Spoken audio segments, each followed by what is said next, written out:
If Jesus said it's finished, why does Christianity keep acting like it needs a New Year update? Today on Grace Uncensored, we're going to look at how New Year Christianity sounds encouraging, but often undermines the finished work of Jesus. Once you've heard this, you can't unhear it.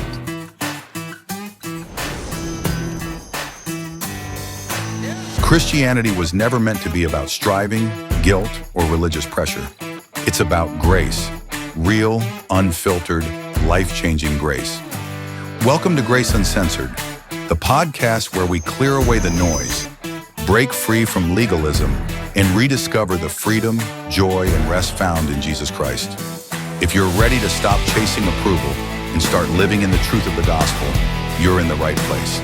Now here's Billy McDonald with Grace Uncensored. Hey friends, welcome back to Grace Uncensored. I'm Billy McDonald, and before we jump into today's conversation, I want to slow down for just a moment and share a bit personally. This Christmas, the whole season has been so full, but in the best way possible. Over the last few weeks, we've been traveling and celebrating with family all up and down the East Coast. We were in Chattanooga, spent some time in Central Virginia, and made our way through North Carolina. And on top of that, we had one of our children fly in from Los Angeles and another from all the way in Argentina to stay with us. But for the past 25 days or so, our home has been full. Family all around the table, late nights, early mornings, stories, laughter, memories. It's been tiring, there's no question about that, but it's been absolutely wonderful, and I wouldn't trade it for the world. In fact, we dropped off our two kids at the airport, one heading back to LA, Gavin, and then Kirsten is heading back to Argentina. And as things started to quiet down, I found myself reflecting on how full this season really was. And that reflection is what led into today's episode. Now, I also want to say this.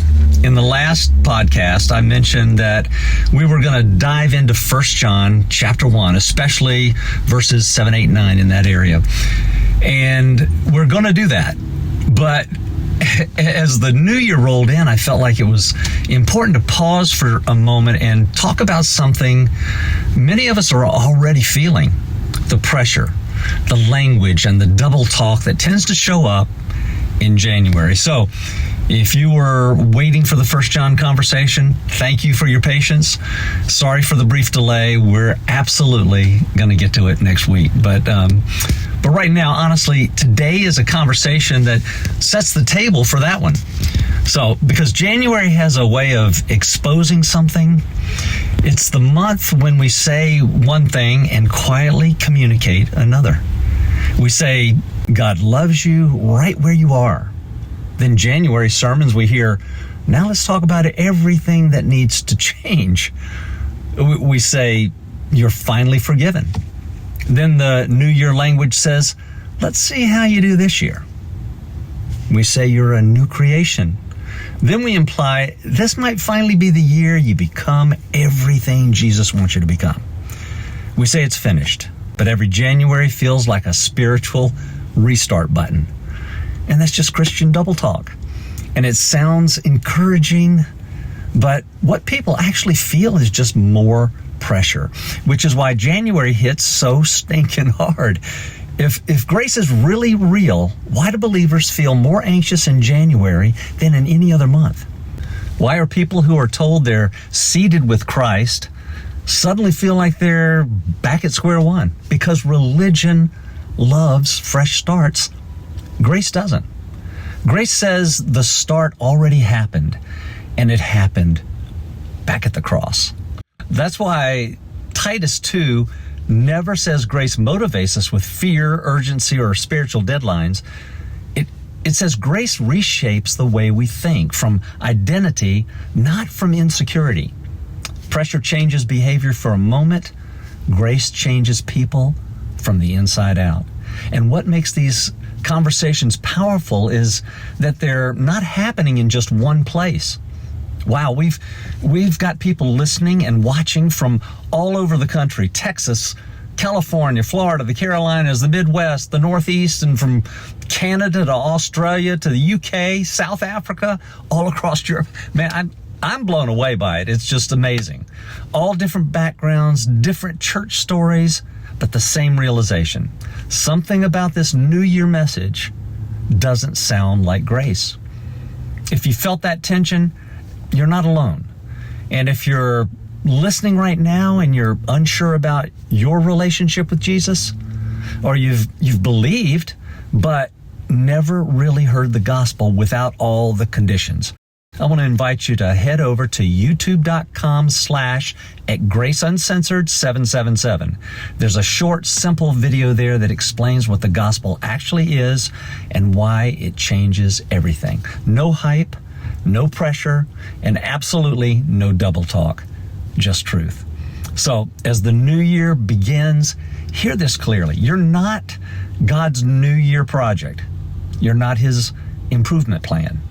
You're not on probation until you prove yourself. You're His finished work. Next time on Grace Uncensored, we're going to go back exactly where we said we would. We're diving into 1 John chapter 1, verses 7, 8, 9. The passage that often used to say you still have that sinful nature. You need to keep confessing to stay forgiven. It says grace is real, but only if you keep short accounts with God. I'm sure you've heard that one. We've all heard that one. But we're going to slow it down and ask the question nobody seems to want to ask, and that is, who was John actually talking to?